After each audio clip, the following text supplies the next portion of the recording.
এই মিছিলে সামিল হয়েছে। আমার মতো মানুষ যারা গত 30 বছর ধরে কলকাতা শহরে কেবলমাত্র ডাক্তারি করেছি, কোনোদিন রাস্তায় নামতে হবে, রাজনীতি করার মতো একটা পরিবেশের মধ্যে পড়তে হবে কোনোদিন ভাবিনি। রাজনীতি থেকে চিরকাল নিজেদের দূরে দূরে থেকেছি। আজকে জুনিয়র সিনিয়রের বিষয় নয়, আজকে আমার ছেলে, তার সাথে যদি এই জিনিসটা হয় আমি কি তার পাশে থাকবো না? আজকে আমার মেয়েকে, গোটা বাংলা একটা অসাধারণ আন্দোলন দেখছে এবং এই আন্দোলনের সঙ্গে বাংলার অধিকাংশ মানুষ, তৃণমূলের নেতাকর্মী এবং সমর্থকরা ছাড়া বাংলার অধিকাংশ মানুষ নিজেদেরকে এক যোগসূত্রে আবদ্ধ করতে পেরেছে, রিলেট করতে পেরেছে নিজেদের সঙ্গে। সিনিয়র ডাক্তাররা জুনিয়রদের পাশে দাঁড়িয়েছেন কেন? কারণ তাদের মনে হয়েছে যে আমার ছেলে বা আমার মেয়েও এই একই রকম ভাবে অত্যাচারিত হতে পারত।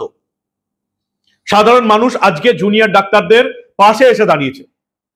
সল্টলেকে আপনারা জানেন গতকাল বিকেল থেকেই জুনিয়র ডাক্তাররা স্বাস্থ্য ভবনের সামনে রাস্তায় বসে পড়েছে। ঠিক তেমন যারা বসে পড়েছিল লালবাজারের সামনে, 22 ঘন্টা পর বিনীত গোয়েলের পুলিশ হাঁটু গেড়ে বসতে বাধ্য হয়েছিল। আমরা এখন অপেক্ষায় আছি নবান্ন কত তাড়াতাড়ি হাঁটু গেড়ে বসে। জুনিয়র ডাক্তারদের পাশে আজকে এই বাংলার অধিকাংশ মানুষ। সকালে আমরা দেখলাম লেক টাউন থেকে, সল্টলেক থেকে সাধারণ মানুষ, বাড়ির মহিলারা সকালের ব্রেকফাস্ট নিয়ে পৌঁছে গেলেন জুনিয়র ডাক্তারদের কাছে। সিনিয়র ডাক্তাররা যারা ওভারটাইম করছেন বিভিন্ন হাসপাতালে, কেন? কারণ অনেক জুনিয়র ডাক্তার নেই কাজে, ফলে তাদেরকে বেশি কাজ করতে হচ্ছে। সেই সিনিয়র ডাক্তাররা আজকে পৌঁছে গেলেন ভোরবেলায় টিফিন নিয়ে জুনিয়র ডাক্তারদের খাওয়াতে। অসাধারণ দৃশ্য।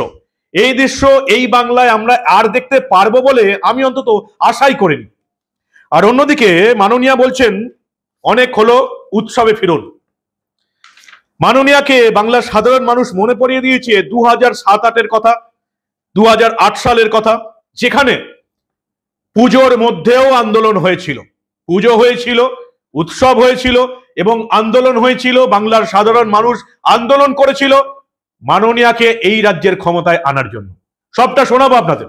এই প্রতিবেদন শেষ অবধি দেখুন। আমি মানব, দ্য নিউজ বাংলায় আপনাদের স্বাগত জানাচ্ছি। ডাক্তারদের আন্দোলনের ছবি, সিনিয়র ডাক্তারদের বক্তব্য তো আপনাদের শোনাবই। তার আগে আপনারা শুনে নিন সোশ্যাল মিডিয়ায় এই বাংলার মানুষ, সাধারণ মানুষ মাননীয়া মমতা বন্দ্যোপাধ্যায়কে মনে করিয়ে দিয়েছেন যে পুজোর সময়েও আন্দোলন হয়েছিল এবং সেই আন্দোলনটা মমতা বন্দ্যোপাধ্যায় করেছিলেন। সেই আন্দোলনে স্বতঃস্ফূর্তভাবে যোগ দিয়েছিল এই বাংলার মানুষ। মাননীয়া ভুলে গেছেন, বাংলার মানুষ ভোলেনি। তাই বাংলার মানুষ মাননীয়াকে মনে করিয়ে দিয়েছেন। মাননীয় মুখ্যমন্ত্রী মনে পড়ে 2007-08-এর কথা। 2007 সালের 17ই অক্টোবর দুর্গাপুজোর ষষ্ঠীর দিন রিজওয়ানুর হত্যার প্রতিবাদে প্রিন্সেপ ঘাটে মহামিছিল। উত্তর কলকাতা, দক্ষিণ কলকাতায় পা মিলিয়েছিলেন সাধারণ মানুষ। উত্তর কলকাতা কার্যত অবরুদ্ধ হয়ে গেছিল, গোটা ধর্মতলা চত্বর কার্যত অবরুদ্ধ হয়ে গেছিল। বিরোধী নেত্রী ছিলেন কে? এই মমতা বন্দ্যোপাধ্যায়, যিনি উৎসবে ফিরতে বলছেন। তিনি সেই দুর্গাপুজোর উৎসবে, পুজোতে, ষষ্ঠী পুজোর দিন মহামিছিল করেছিলেন, যাকে সাপোর্ট করেছিলেন এই বাংলার অগণিত মানুষ। রিজানুর হত্যাকাণ্ড মনে পড়ে? মমতা বন্দ্যোপাধ্যায়ের মনে পড়ার কথা নয়, কারণ এই কাণ্ডের সঙ্গে যারা যুক্ত ছিলেন এই মমতা বন্দ্যোপাধ্যায়, যাদের বিরুদ্ধে আন্দোলন করেছিলেন, পরবর্তীকালে ক্ষমতায় এসে তাদেরকেই প্রমোশন দিয়েছিলেন এই মমতা বন্দ্যোপাধ্যায়। তিনি ভুলে গেছেন, বাংলার মানুষ কিন্তু ভোলেনি। মেইনস্ট্রিম মিডিয়া এই সমস্ত ঘটনা বলে না, কিন্তু আমরা বলবো, কারণ মানুষও ভোলেনি, আমরা ভুলতে দেব না। 2007 সালের 17ই অক্টোবর দুর্গাপুজোর ষষ্ঠী, পরের দিন 18ই অক্টোবর দুর্গাপুজোর মহাসপ্তমী। জায়গায় জায়গায় তৃণমূলের বিক্ষোভ। সপ্তমীর দিন সারা দিন ধরে এই রাজ্যের মানুষ তৃণমূলের বিক্ষোভ দেখেছিল। মানুষ বিরক্ত হয়নি। সপ্তমীর পুজোর দিনেও, পুজোতে, উৎসবে মেতেও মানুষ বিরক্ত হয়নি। কারণ তৃণমূল রিজওয়ানুর হত্যাকাণ্ডের বিরুদ্ধে প্রতিবাদ মিছিলে নেমেছিল বামেদের বিরুদ্ধে। মানুষ বিরক্ত হয়নি। কেউ বলেনি অবশ্য যে পুজোতে ফিরে আসুন। মাননীয় আন্দোলন করেছিলেন 2007 সালের 17ই অক্টোবর, 18ই অক্টোবর, ষষ্ঠী এবং সপ্তমীর দিন। সন্ধ্যাবেলায় টিভির পর্দায় বাঙালি তখন পরিচিত পুজো পরিক্রমা না দেখে মমতা বন্দ্যোপাধ্যায়ের ভাষণ শুনেছিল, প্রতিবাদী ভাষণ। রিজানুর হত্যাকাণ্ডের বিচার চাই। 2008 সাল, পরের বছর 3রা অক্টোবর দুর্গাপুজোর চতুর্থী ছিল। আগের বছরে রিজানুর হত্যাকাণ্ডের আন্দোলন হয়েছিল, পরের বছর 2008 সালের 3রা অক্টোবর দুর্গাপুজোর চতুর্থী। তৃণমূল নেত্রীর ক্রমাগত আন্দোলনের চাপে শেষমেশ রতন টাটা বাংলা থেকে ফিরে গেলেন। 4ঠা অক্টোবর পঞ্চমীর দিন এই মমতা বন্দ্যোপাধ্যায় সিঙ্গুর পৌঁছে গিয়েছিলেন শিল্প তাড়ানোর উৎসবে যোগ দিতে। পুজোর সময় ছিল তখন মাননীয়া, দুর্গাপুজোর পঞ্চমী ছিল, আপনি উৎসবে মেতেছিলেন। কোন উৎসবে? দুর্গাপুজোর উৎসবে নয়, এই রাজ্য থেকে টাটাকে তাড়ানোর উৎসবে, এই রাজ্য থেকে আজীবন কালের জন্য শিল্প তাড়ানোর উৎসবে আপনি মেতেছিলেন। 2008 সালের 4 অক্টোবর সিঙ্গুরে আপনাদের আন্দোলনের সাফল্য উদযাপন হয়েছিল, টাটাকে তাড়ানোর সাফল্য, এই রাজ্য থেকে শিল্প তাড়ানোর সাফল্য। তখনও আপনি উৎসবে মেতেছিলেন, প্রতিবাদে মেতেছিলেন, দুর্গাপুজোর উৎসবে নয়, শিল্প তাড়ানোর উৎসবে। সিঙ্গুর পৌঁছে শিল্প তাড়ানোর আন্দোলনের সাফল্য উদযাপন করলেন আপনি। সেদিনও মানুষ আপনার পাশে ছিল, কারণ মানুষ প্রতিবাদ চায় অন্যায়ের বিরুদ্ধে। যে সময় আপনি অন্যায়ের বিরুদ্ধে প্রতিবাদ করেছিলেন, যদিও পরবর্তীকালে এটা প্রমাণ হয়ে যায় যে টাটাকে তাড়ানোটা একটা কত বড় একটা ব্লান্ডার ছিল এই রাজ্যের পক্ষে। আপনার রাজনৈতিক ফায়দা ছিল টাটাকে তাড়ানোতে, কিন্তু এই রাজ্যের যে কত বড় ক্ষতি হয়ে গেছিল সেই সময় বাংলার মানুষ, সিঙ্গুরের মানুষ তখন বুঝতে পারেনি। এখন গোটা বাংলার মানুষ এটা বুঝতে পারছে। 2007-8 যিনি দুর্গাপুজোর উৎসবেও আন্দোলন করেছিলেন, তিনি 2024-এর 9 সেপ্টেম্বর এসে বলছেন 1 মাস 1 দিন হয়ে গেছে, এবার পুজোয় ফিরুন, উৎসবে ফিরুন।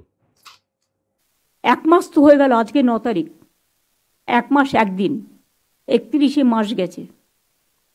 আমি অনুরোধ করব পুজোতে ফিরে আসুন, উৎসবে ফিরে আসুন। বাংলার যে মেয়েকে আপনারা পরিবর্তন চাই বলে ক্ষমতায় এনেছিলেন, তিনি সব ভুলে গেছেন। তাকে এবার মনে পড়িয়ে দেওয়ার দায়িত্ব বাংলার সাধারণ মানুষের, বাংলার জুনিয়র ডাক্তারদের। আন্দোলন চলছে, অদ্ভুত কিছু ছবি আজকে উঠে এসছে। সিনিয়ররা রীতিমতো সকালের খাবার নিয়ে পৌঁছে গেলেন জুনিয়রদের কাছে। শুধু তাই নয়, যে রাজ্য সরকারের স্বাস্থ্য দপ্তর নিজের গোটা স্বাস্থ্য দপ্তরটার সমালোচনা করে সুপ্রিম কোর্টে মিথ্যা রিপোর্ট দিয়েছে যে এতজন লোক নাকি মারা গেছে, পরবর্তীকালে প্রমাণ হয়েছে যে 23 জন মৃত্যুর জন্য জুনিয়র ডাক্তারদের আন্দোলনকে দায়ী করছে, তার অধিকাংশ হাসপাতালে জুনিয়র ডাক্তারই নেই। মমতা বন্দ্যোপাধ্যায় হলফনামা দিয়ে জাস্টিস চন্দ্রচূড়ের বেঞ্চে মিথ্যা কথা বললেন। এমন একজনকে আপনারা বাংলার মুখ্যমন্ত্রী করেছেন 3 বার 15 বছর, যিনি নির্লজ্জভাবে হলফনামা দিয়ে তার রাজ্য সরকারের স্বাস্থ্য দপ্তর সুপ্রিম কোর্টে মিথ্যা কথা বলছে শুধুমাত্র জুনিয়র ডাক্তারদের দাগিয়ে দেবার জন্য। সিনিয়ররা পরের শুনানিতে নিজেদের আইনজীবীদের দিয়ে এটা তুলবেন বিচারপতি চন্দ্রচূড়ের কাছে যে মমতা বন্দ্যোপাধ্যায়ের স্বাস্থ্য দপ্তর কত বড় ফলস ফেক রিপোর্ট দিয়েছে সুপ্রিম কোর্টে দাঁড়িয়ে। এরা এত বড় অপদার্থ, এদের বিশ্বাস করুন পাড়ার একটা ক্লাব চালানোর ক্ষমতা নেই এদের। আমরা এদিকে আমাদের রাজ্য সরকারের মাথায় বসিয়ে রেখেছি, আর সেই জন্য আমাদের এই ভুলের জন্য ডাক্তারদের নামতে হয়েছে ঝাঁটাতে স্বাস্থ্য ভবনের সাফাই করতে। আপনারা ভাবতে পারছেন তৃণমূল করলে 50 থেকে নাম্বারটা 80 হয়ে যাবে। দেখুন, একটা কথা বলি, আমার মতো মানুষ যারা গত 30 বছর ধরে কলকাতা শহরে কেবলমাত্র ডাক্তারি করেছি, কোনোদিন রাস্তায় নামতে হবে, রাজনীতি করার মতো একটা পরিবেশের মধ্যে পড়তে হবে কোনোদিন ভাবিনি। রাজনীতি থেকে চিরকাল নিজেদের দূরে দূরে থেকেছি। আজকে জুনিয়র সিনিয়রের বিষয় না, আজকে আমার ছেলে, তার সাথে যদি এই জিনিসটা হয় আমি কি তার পাশে থাকবো না?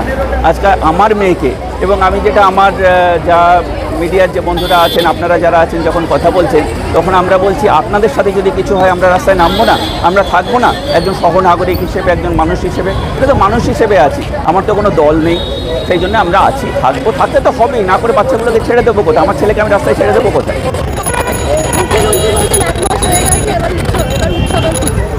দেখুন, মুখ্যমন্ত্রী তার মনে হয়েছে এটা উৎসব করার সময় তিনি বলেছেন, এ বিষয়ে তো আমি তার কথা কিছু বলতে পারবো না। আমার ভালো লাগছে না, আমি উৎসবে যেতে পারবো না, এটা আমার সম্পূর্ণ ব্যক্তিগত ব্যাপার। হ্যাঁ, যাব নিশ্চয়ই, যেদিন দেখবো এই দিনটা পরিবর্তন হয়েছে, যেদিন দেখবো আমার মেয়েকে কেউ ভয় দেখাচ্ছে না, আমার ছেলে কত নম্বর পাবে পরীক্ষায় সেটা কেবলমাত্র তার পড়াশোনার উপর নির্ভর করছে, আমি কেন যাব না? দুর্গাপুজো করিনি আমরা? দুর্গাপুজোতে কি অসুবিধা? নিশ্চয়ই করি। থ্রেট কালচার কোথায়? মেডিকেল কলেজ হাসপাতালে ডাক্তারদের ভয় দেখানো হচ্ছে, দুর্নীতি করতে চাপ দেওয়া হচ্ছে, তৃণমূল করতে চাপ দেওয়া হচ্ছে, আরো আছে যেগুলো এখনো প্রকাশ্যে আসেইনি। আপনারা জানতে পারবেন, এবার আসবে।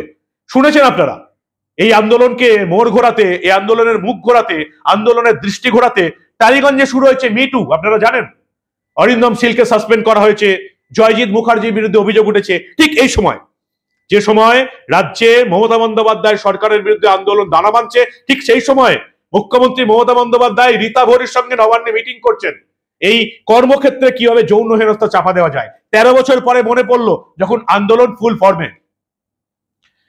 জুনিয়র ডাক্তারদের অনেকে বলছেন, সিনিয়র ডাক্তাররা অনেকে বলছেন টালিগঞ্জে যেতে হবে না আপনাকে মিটু দেখতে।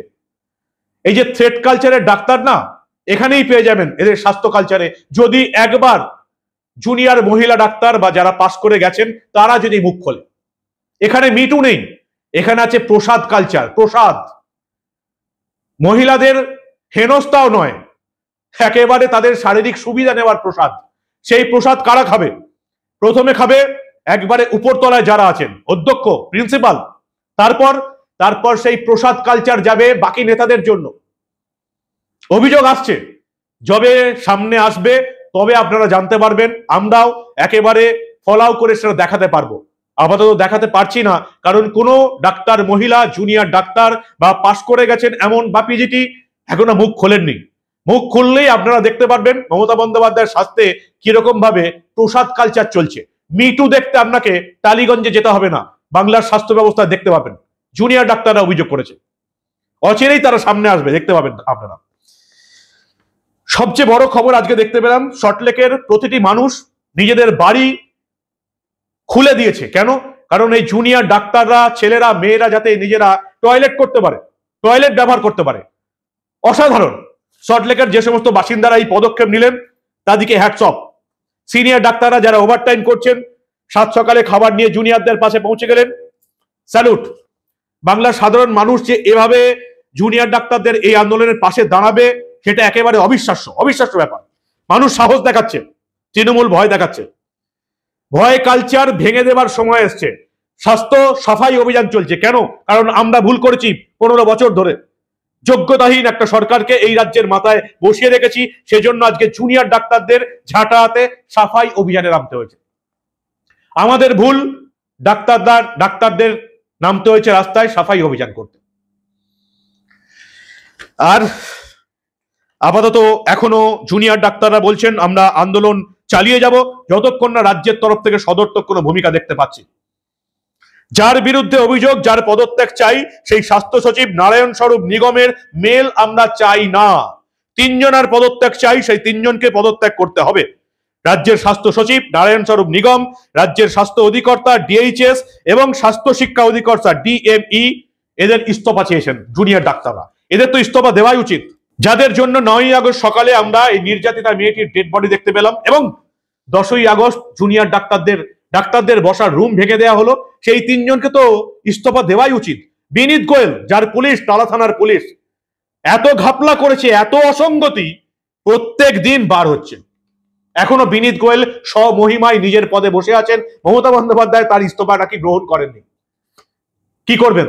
যারা অপরাধের তথ্য প্রমাণ লোপাট করছে তাদেরকে তো জায়গায় বসেই রাখতে হবে। এখন দেখার কথা যে বিনীত গোয়েলের কলকাতা পুলিশ হাঁটু গেড়ে বসতে সময় নিয়েছিল 22 ঘন্টা, মমতা বন্দ্যোপাধ্যায়ের নবান্ন কতক্ষণ সময় নাই এটাই দেখার। আর একটা বড় খবর গতকাল রাতে ঘটেছে। এই নির্যাতিতার বাবা মা জুনিয়র ডাক্তারদের আন্দোলনে এসেছেন, তাদের সঙ্গে দেখা করেছেন, মাঝরাতে তাদের পাশে দাঁড়িয়েছেন। ভালো লাগছে। ওই যে আমি বারবার যেটা বলি না, নিজের পেছনে আগুন লাগলে তবে বুঝতে পারবেন। এই নির্যাতিতা মহিলার বাবা মা তাদের নিজেদের একমাত্র সন্তানকে হারিয়েছেন। এই মুহূর্তে তাদের যে দুঃখ, তাদের যে কষ্ট, সেটা বোঝার ক্ষমতা আমাদের কারণ নেই। আর সেই জন্য তারা এই জুনিয়র ডাক্তারদের পাশে দাঁড়াচ্ছেন, যাতে আর কোনো বাবা মার কোল যাতে খালি না হয়। বাংলার মানুষ বুঝতে পেরেছে আমাদের সবার পিছনে আগুন লেগে গেছে। নির্যাতিতার বাবা মা বলেছেন যে প্রশাসনের উপর আমার আস্থা আছে, আশা করছি প্রশাসনের শুভবুদ্ধির উদয় হবে, আমরা বিচার পাবো। সিবিআই এর উপর আমার ভরসা আছে, সুপ্রিম কোর্টের উপর আমাদের ভরসা আছে। খুব ভালো কথা, অবশ্যই।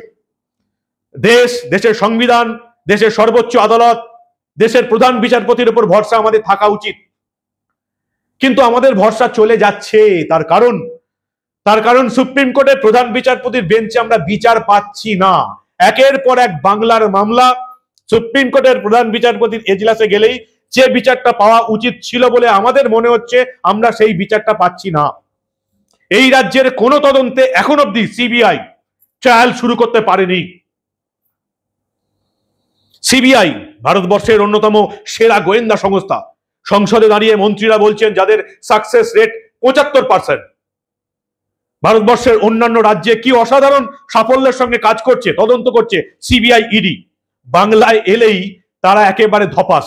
কি যে হয়ে যাচ্ছে, যেখানে টাকার গল্প থাকছে সেখানে প্রথম কয়েক মাস দুর্দান্ত আন্দোলন, তারাও আন্দোলন নেমেছে, যাকে পারছে ধরছে, টাকা উদ্ধার হচ্ছে, সম্পত্তি দেখতে পাচ্ছি সন্দীপ ঘোষের একের পর এক সম্পত্তি উদ্ধার করছে ইডি। ওই 1-2 মাস তারপরই ব্যাস, বিচার শুরু হচ্ছে না, অপরাধীরা শাস্তি পাচ্ছে না। রেশন দুর্নীতি কাণ্ডে 3 জন জামিন পেয়ে গেছে, গরু পাচার কাণ্ডে অনুব্রত মণ্ডলের মেয়ে সুকন্যা মণ্ডল জামিন পেয়ে গেছে। অনুব্রত মণ্ডল যে কোনো দিন জামিন পেয়ে 26-এর বিধানসভা নির্বাচনে তৃণমূলের হয়ে আবার লড়বে। কি বলবেন আপনারা? নির্যাতিতার বাবা মার সবার উপর ভরসা আছে, কিন্তু বাংলার সাধারণ মানুষের আদৌ সুপ্রিম কোর্ট, বিচার সভা, সিবিআই এদের উপর ভরসা কি আদৌ থাকছে? আর অন্যদিকে মাননীয়াকে রাজ্যের মানুষ স্মরণ করিয়ে দিয়েছে 2007 এবং 8-এর ঘটনা, যে সময় এই বাংলার মানুষ মাননীয়ার পাশে থেকে আন্দোলন করেছিল পুজোর সময়। 2007-এ ষষ্ঠী সপ্তমী, 2008-এ তৃতীয়া চতুর্থী পঞ্চমী, এই মাননীয়া মমতা বন্দ্যোপাধ্যায়ের পাশে দাঁড়িয়ে এই বাংলার মানুষ আন্দোলনে নেমেছিল। আর সেই মমতা বন্দ্যোপাধ্যায় আজকে চাইছেন মানুষ আন্দোলন বন্ধ করে উৎসবে মাতুক। এটাই এখনকার বাস্তবতা। জুনিয়র ডাক্তারদের আন্দোলন চলছে, রাজ্যের তরফ থেকে সদর্থক বার্তা পেলে তারা বৈঠকে যাবেন নবান্নে মুখ্যমন্ত্রীর সঙ্গে দেখা করতে। তবে বৈঠকে গেলেই যে তারা আন্দোলন তুলে নেবেন এমন কোনো ঘটনা এখনো হয়নি। ছাত্রদের, জুনিয়র ডাক্তারদের দাবি মানলে তবে তারা আন্দোলন তুলবেন, কিন্তু তারা বিচার চেয়েই যাবেন। কিন্তু সাধারণ মানুষের আন্দোলন কি কোনো চন্দ্রচূড়ের রায় আর মমতা বন্দ্যোপাধ্যায়ের প্রশাসনের হুমকি রুখতে পারবে? সাধারণ মানুষ কিন্তু রাস্তায় আছে, রাত জাগছে, রাস্তাতেই থাকবে যতক্ষণ না বিচার শেষ হয়। কি বলেন আপনারা? আপনাদের মূল্যবান এবং গুরুত্বপূর্ণ মতামত জানান দা নিউজ বাংলার কমেন্ট সেকশনে। আর দেখতে থাকুন দা নিউজ বাংলা। আমরা এই ধরনের কোনো ঘটনা চেপে রাখতে দেব না।